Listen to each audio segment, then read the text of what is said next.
Lo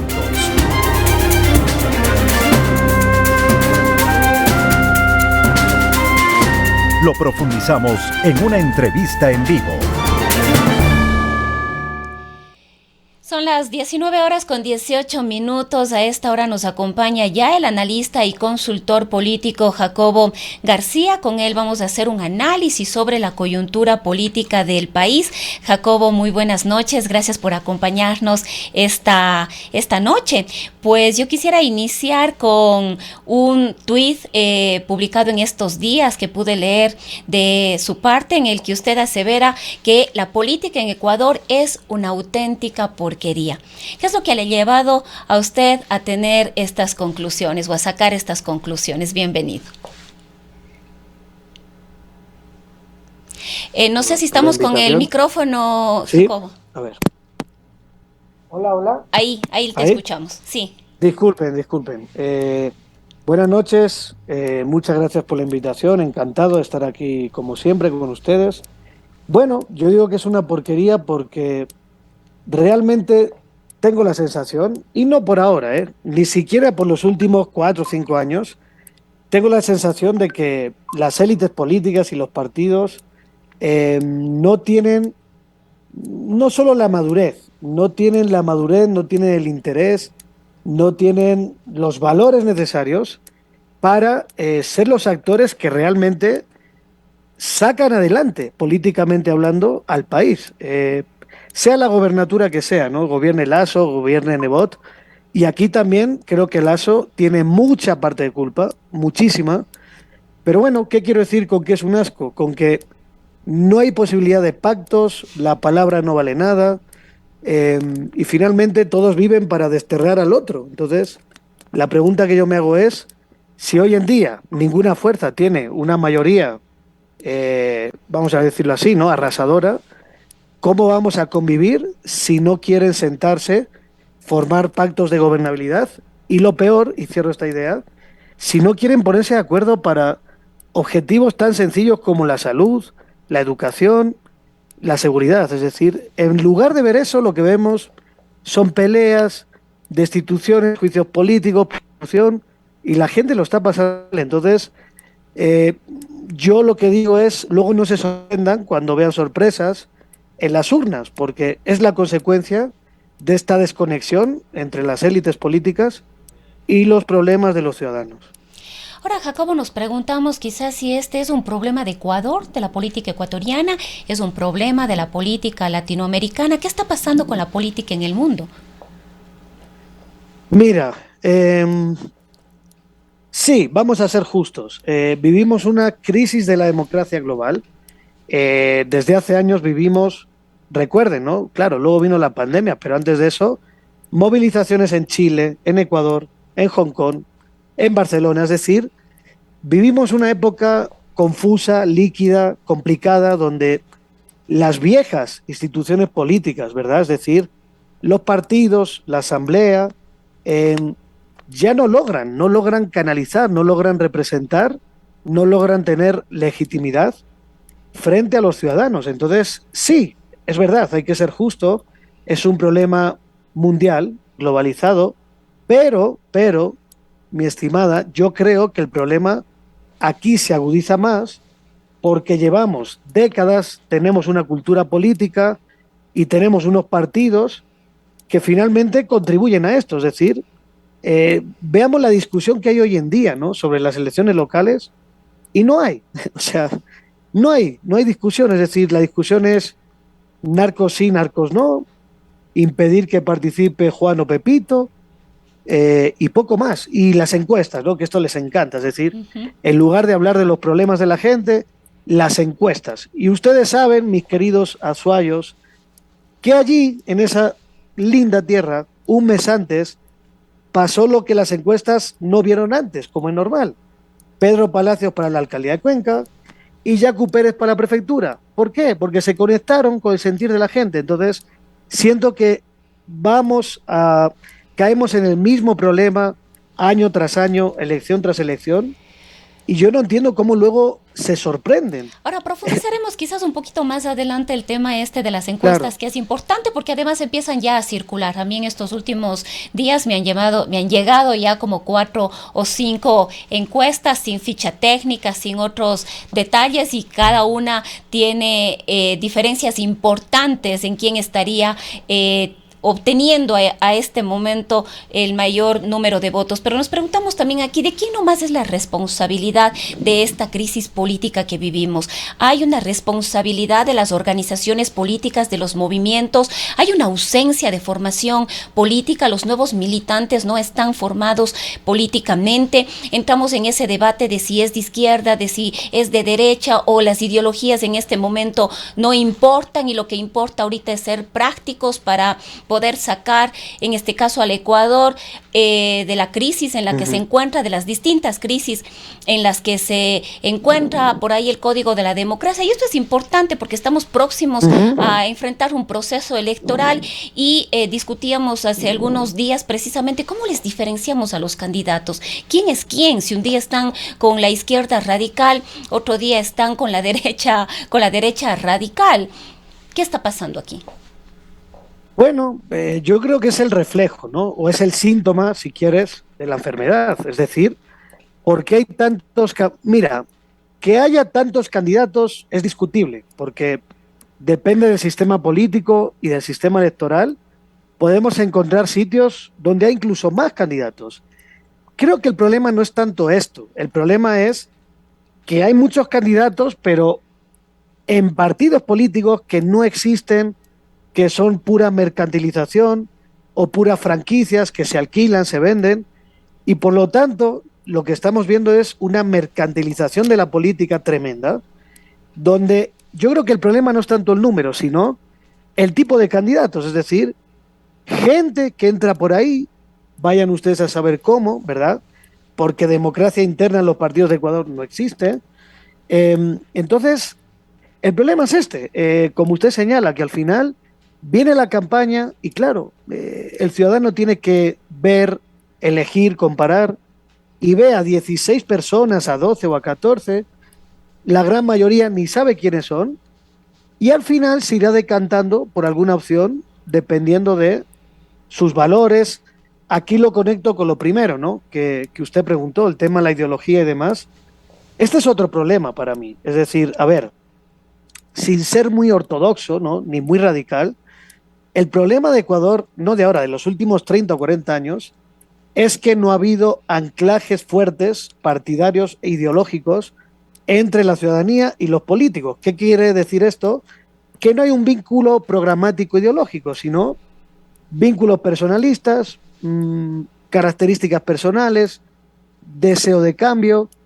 Sí, claro que hay gente que obviamente vota por ideología, pero como vemos en Quito, hay un candidato que declaraba ser el mayor liberal de la historia de Quito y ahora es candidato por el Partido Socialista, es decir, camisetazos, partidos que solo buscan la mayor popularidad para resistir bajo el criterio del CNE y no desaparecer. Entonces, este es el problema, mis queridos colegas, la mercantilización de la política y la desconexión entre partidos y ciudadanía. Y por eso, cierro la idea ahora, por eso cada elección que vemos van, con todo mi respeto, que no es este el problema, pero eligen a famosos, a futbolistas, a no sé qué, a no sé cuál.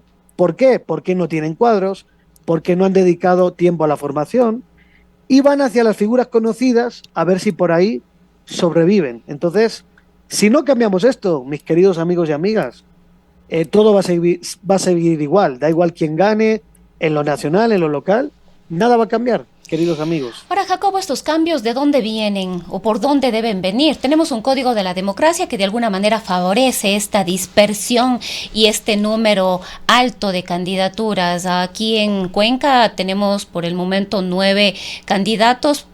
Podríamos llegar a tener 10, hay uno que todavía está en análisis en el contencioso electoral. Para la prefectura igual tenemos un número similar, 12 o 13 candidatos muy probablemente. ¿Cuánta responsabilidad tiene en este caso la norma jurídica? Hablamos ya un poco de los partidos políticos y ¿Cuánta responsabilidad tenemos los ciudadanos, las ciudadanas? Mira, yo creo, voy a recoger una frase de un famoso geógrafo, lingüista, que participó en la Primera Guerra Mundial, ¿no? Recordarán, Guerra de Trincheras. Él había diseñado un mapa, ¿verdad?, del territorio donde él iba a luchar, y cuando llegó al territorio, lo que le pasó es que había ciertas trincheras o cierta falta de caminos y otras cosas que él no pudo reflejar en el mapa. Y él dijo la frase, el mapa no es el territorio. Bueno, ¿por qué digo esto? Porque creo que en Ecuador llevamos 200 años diseñando una república democrática bajo un concepto más o menos liberal, donde hay separación de poderes, donde se supone que hay partidos políticos, ¿verdad? Y los partidos tienen un fondo... Sí, perdón. Se supone, digo. Sí, exacto, por eso digo, ese es el mapa, ¿verdad? Es decir, y en el mapa somos campeones, cada 10 años hacemos una constitución, hacemos consultas populares o creamos comités, ¿no? Somos los campeones del mundo en crear comités de expertos. Entonces, creamos mapas, mis queridos amigos y amigas, que ni siquiera las personas que lo crean lo acogen, lo respetan o lo cumplen, es decir, crean sus propias instituciones, normas y no sé qué más, y ellos mismos las incumplen, es decir, no hay una cultura democrática en el Ecuador, no hay una cultura política en la democracia, ni en las élites, ni en la mayor parte de la ciudadanía. Entonces, ¿por qué vemos estos problemas? Porque no hay el encaje, no hay la aceptación de esa cultura política en la democracia, es decir, hemos creado un mapa con instituciones, separación de poderes, constitución y no sé qué más, que no se corresponde al día a día, donde la mayor parte de actores se lo saltan, ven cómo llegar a resolver eso de otra forma. Entonces, si nos seguimos mintiendo, seguiremos fallando. Yo lo veo así.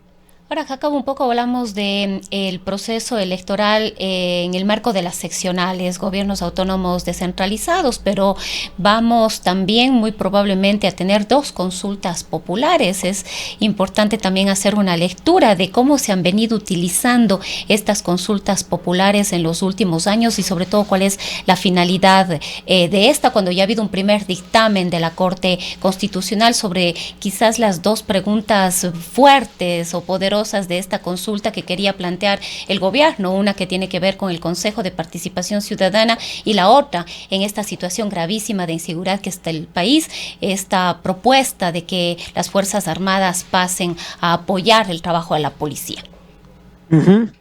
Bueno, a ver, primer elemento, ¿no?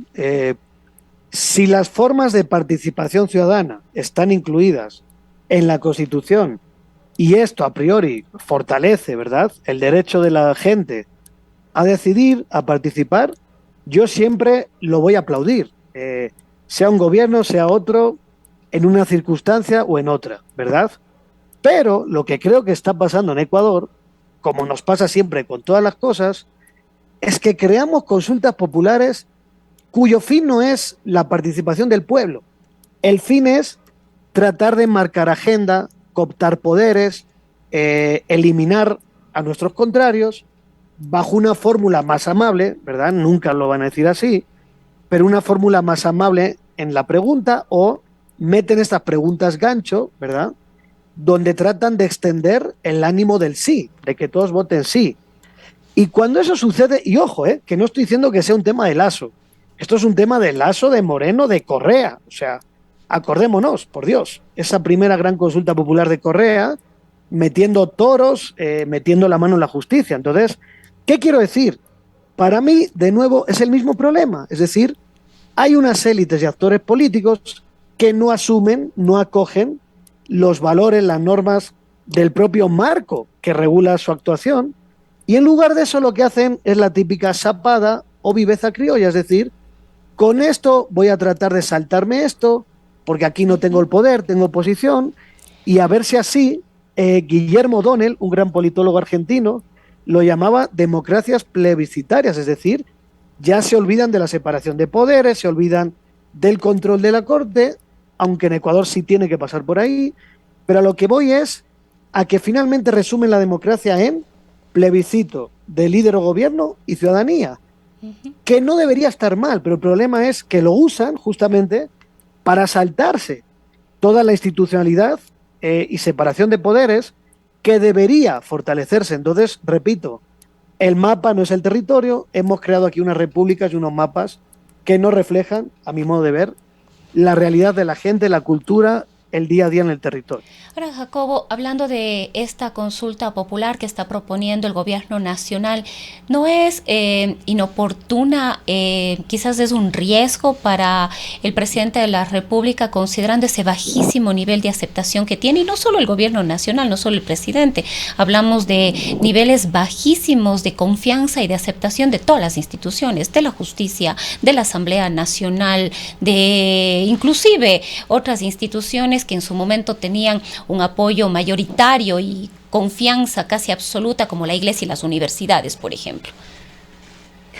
Qué buen punto el que acaba de tocar, porque aquí está el problema. Es decir, fíjense que no es solo un problema de gobierno, no es solo un problema de popularidad de Lasso, es una desafección política e institucional con todo el sistema. Es decir, si ustedes revisan cualquier encuesta, da igual, de derecha, de izquierda, de la sierra, de la costa, de unos, de otros, el patrón común que se ve ahí es desafección política con las élites, con los partidos, con el gobierno y con los otros poderes del Estado. Por lo tanto, si tú vas a preparar una consulta popular, ¿verdad?, para firmar tus tesis, que en teoría deberían servir para tener mayor espacio y anclaje de gobernabilidad, pues te estás metiendo en un embrollo que probablemente, como dicen en mi barrio, te salga el tiro por la culata. Es decir, porque vamos a ver, seamos realistas, una consulta popular depende mucho del ánimo en ese momento, depende de la legitimidad, la aprobación del propio gobierno. Entonces, por último, pueden aprobar algunas preguntas que sean muy obvias, ¿verdad? Pero creo que la gente puede usarlo como un instrumento de rechazo. Y no sé si se dan cuenta de esto, pero otra cosa más, perdón, y termino la idea. Fíjense que hace 2 o 3 semanas nos bombardearon con el tema consulta, pero luego no han vuelto a hablar de ello. Y esto es increíble, o han vuelto a hablar muy poco, ¿no? Y ahora están hablando de otra cosa, que si apadrino no sé quién, que si el banco de no sé cuál, que si estamos en indicadores económicos buenos. Entonces, esto es un desastre, porque si tú no apadrinas de verdad la narrativa de la consulta que tú lanzaste, la gente no lo va a creer, no va a tener esperanza y no va a creer que ese es el camino para arreglar las cosas. Más aún cuando ha pasado lo de, lastimosamente, María Belén Bernal, ¿verdad? Se llama. Y como usted ha señalado muy bien, por primera vez en Ecuador, Fuerzas Armadas, sobre todo policía, bajan en confianza y en aceptación. Entonces, nos estamos yendo al abismo. Y las élites políticas, en lugar de hablar de esto y recomponernos, nos hablan de sus peleas y de sus tonterías, con perdón. Entonces, este es el gran problema. Y repito, no es solo un problema del gobierno, es de todo el sistema y de todos los partidos, élites políticas que conviven ahí. Así que, ahora, Jacobo, qué pena. Todavía estamos viviendo una polarización que nos impide, digamos, reflexionar, analizar desde otras perspectivas lo que está pasando en el país. A ti te habrá pasado, creo que nos ha pasado a todos. Si apoyas algo bueno de un bando, perteneces a ese bando y eres enemigo del otro. Y de la misma manera, si aplaudes algo del siguiente bando, hay esta polarización, nos sigue haciendo daño esta polarización, no logramos superar. Sí, indudablemente, pero fíjate, yo aquí señalo algo, ¿no? Y como estamos hablando con mis queridos amigos y amigas de la SUAY, recuerden a Yaku en 2021, ¿verdad? Es decir, una elección donde otra vez trataron de polarizar los términos del debate bajo correísmo, anticorreísmo. Arauz desdolariza, viene el monstruo de Correa, el único que puede enfrentar esto es Lasso, ¿verdad? Y fíjense qué curioso, porque por primera vez, y yo esto lo llevo repitiendo desde el 2021, por primera vez hay al menos un 50% de la ciudadanía que no ve la política o no cree que se resuelva bajo estos términos y disputas de correísmo anticorreísmo. Por lo tanto, esta polarización, este conflicto permanente, al menos a la mitad de la población le cansa, le aburre, no se conecta y no le interesa, no cree que sea la vía para resolver los problemas. Por eso, en las elecciones nacionales, Yaku y Herbas dieron la sorpresa, y en las elecciones locales, y acuérdense de esto que les voy a decir, vendrán otras sorpresas, porque volvemos a ver lo mismo, es decir, dinastías de políticos que llevan 30 años, abusos de poder, conflictos, ataques, jugadas sucias. Y ¿Eso la quiere gente, decir, miren, Jacobo, que esta tercera vía es totalmente posible a corto plazo aquí en el país? bueno, al menos es posible electoralmente hablando, ¿no? Es decir, que la gente va a las urnas con el hartazgo de los que han estado 10, 15, 20 años y con los que ahora tratan de polarizar igual, como creando enemigos y no hablando de los problemas de la gente. Esa tercera vía, electoralmente hablando, lleva haciéndose presente tiempo ya, no es solo de ahora. Insisto, el ejemplo Pedro Palacios, ¿no? Es decir, en una elección de Cuenca donde la Chola Cabrera, el señor Paul Carrasco y no sé qué más, viejos políticos que se disputan y con conflicto, ¿verdad? Crean términos del debate con conflicto.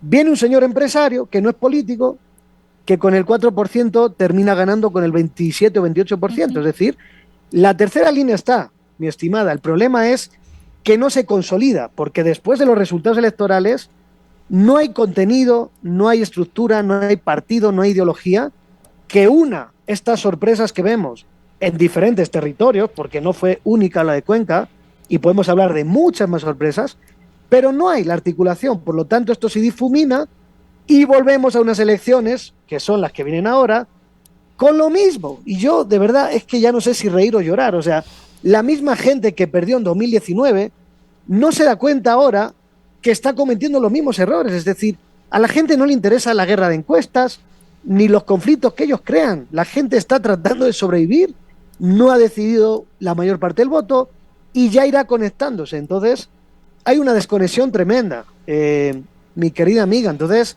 ya no es solo la falta de legitimidad, la polarización, es que hay una desconexión. Es decir, políticos hablando de sus cosas y la gente hablando y viendo otras cosas, ¿no? Ahora, Jacobo, quizás en estos pocos minutitos que nos quedan, retomar el tema de las encuestas, pero no quisiera quedarme solo en las encuestas, sino avanzar también a las redes sociales, que ya está calentándose con la campaña electoral. Sí, bueno, las redes sociales son, miren, y cada año que pasa son más importantes porque el crecimiento es más rápido, ¿verdad? Que otras fases y otros fenómenos. Pero bueno, miren, esta va a ser la campaña más digitalizada de la historia del Ecuador. Por primera vez, cuando hacemos preguntas en la encuesta de cómo se informa usted, ¿verdad?, de las noticias de su cantón, de su ciudad o de las propias elecciones, antes la televisión siempre estaba aquí, ¿verdad?, y empezaba a emerger redes sociales, ¿no? Emergía. Hoy en día, claro, depende del cantón, no es lo mismo Cuenca, el nivel de desarrollo, de bienestar, que el cantón Guamote, ¿de acuerdo? Pero en cantones como Quito, Cuenca o Guayaquil, las redes sociales ya están la primera opción. Es decir, hay una fractura también generacional donde las nuevas generaciones de centennials y un poquito de millennials son más digitales, horizontales, quieren ser protagonistas del relato y quieren ver a un candidato que hable bajo sus códigos. Entonces, las redes sociales van a ser fundamentales. Esto no quiere decir que sea el único canal, ¿verdad?, o el único medio, pero ¿cuál es el problema? Y cierro esta idea, que la mayoría entra a las redes sociales con el paradigma del siglo anterior, es decir, las usan mal, las usan para infoxicarnos, ¿verdad? Anuncios pautados terribles, autoalabándose, hablando de cosas que a la gente no le importa. Por lo tanto, entienden que las redes son importantes, pero las siguen usando mal.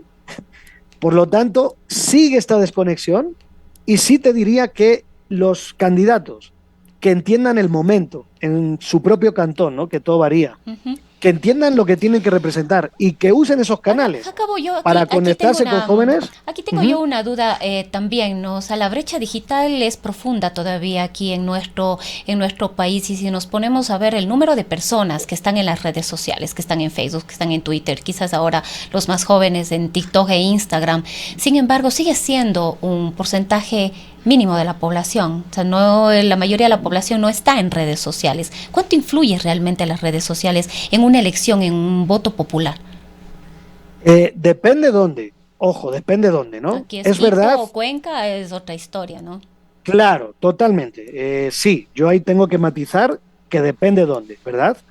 Pero en los núcleos más urbanos, donde ya estas generaciones de centenias, ¿verdad? Más digitales, horizontales. Oigan, todos sabemos el mismo caso, ¿no? Nuestro sobrino o sobrina que con 2 años ya tiene el teléfono y ya sabe hacer cosas con el teléfono que nosotros no sabemos. Es decir, ojo, si ustedes ven el padrón electoral, no recuerdo la cifra exacta, pero si suman centennials y millennials, son la mayoría. Es decir, cada elección que pasa vamos incluyendo a más cohortes de edad que son la nueva generación, que mal o bien, y es verdad, hay brechas, hay diferencias, pero mal o bien, sí son una cultura, si quieren, más digital, más tecnológicamente diferente. Ahora, me uno a lo que usted ha dicho. Esto no quiere decir que todos los cantones sean iguales.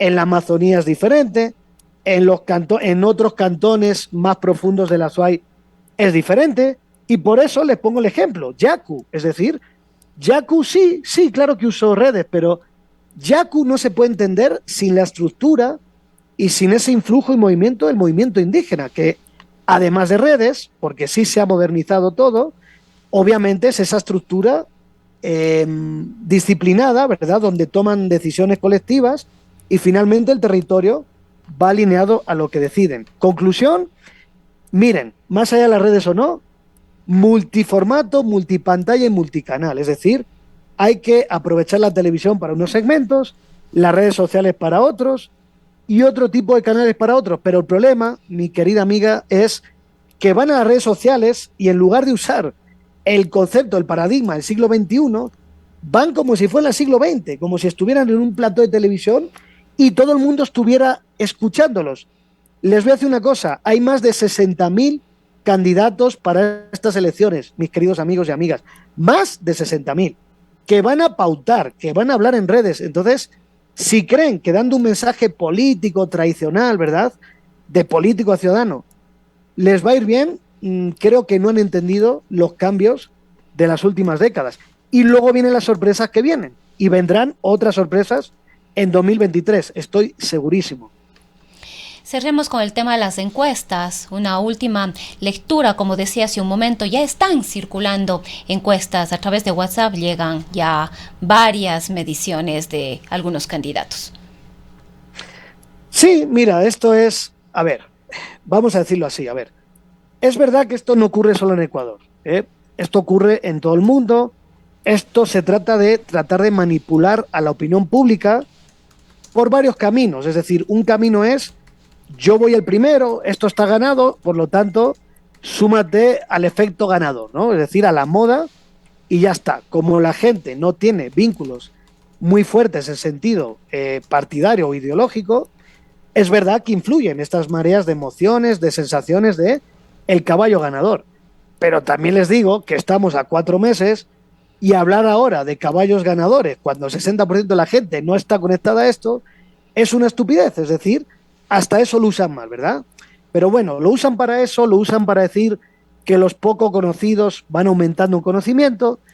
Finalmente, miren, la encuesta debería ser una herramienta para el análisis interno de las candidaturas o el análisis de la propia sociedad y los medios de comunicación, porque es relevante, pero el problema es que bombardean con encuestas falsas o que son reales, pero la propia firma no ha salido a explicarlas, entonces no tenemos garantía de cómo la han hecho, de que se ajusta técnicamente a cómo debería ajustarse, y caemos en estas discusiones, perdón la palabra, bien pendejas, de que este va primero y hay que apoyarlo. Cuenca, no me voy lejos, me voy a Cuenca, me voy a la SUAY, mis queridos colegas.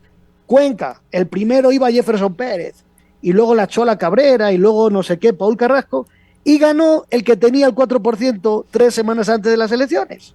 ¿Por qué? Porque la gente se conecta al último mes, porque la gente no va a votar por quien diga un periodista o lo que diga tal encuesta. Mirará, valorará y irá o votará por quien crea que es la mejor opción. Azuay, lo mismo, Jacu Pérez, es decir, sí, siempre tuvo ahí su voto, ¿no? Pero todo estaba entre Chechi Alvarado y Esteban Bernal, creo recordar, ¿verdad? Uh-huh.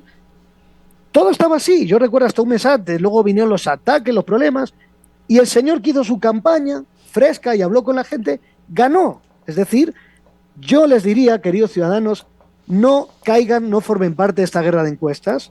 Si tienen dudas, pregunten a expertos, exijamos más para que nos muestren su metodología y estas cosas, pero insisto, si el 60% de la gente no ha decidido, ¿cómo vamos a sacar conclusiones de quién va primero o segundo? Esto es como ver la Fórmula 1 y han dado 2 vueltas y decimos que Fernando Alonso va a ganar porque va primero, es decir, nada que ver, así que hay que usarlas, hay que discutir sobre ellas, es importante, forman opinión, pero no podemos caer en estas guerras de encuestas y ojo, les sale el tiro por la culata, porque creen que haciendo esto, como creen que la gente es pendeja, manipulan a todos y luego llegan las elecciones y no entienden nada de lo que ha pasado. Y eso es muy bonito, ahí es donde mi pueblo, el Ecuador, lo quiero, lo valoro y lo aplaudo, porque ellos finalmente votan por quien les dé la gana, no por quien diga por ahí cualquiera, ¿no? Bien, Jacobo, muchísimas gracias. Nos hemos extendido unos minutitos en el tiempo. Hemos podido conocer algunos criterios más sobre este momento político que estamos viviendo. Ha sido Jacobo García, analista y consultor político. Son las 19:49. Un gusto, queridos colegas. Antena 1 Radio Video. Omnitron te ofrece tecnología,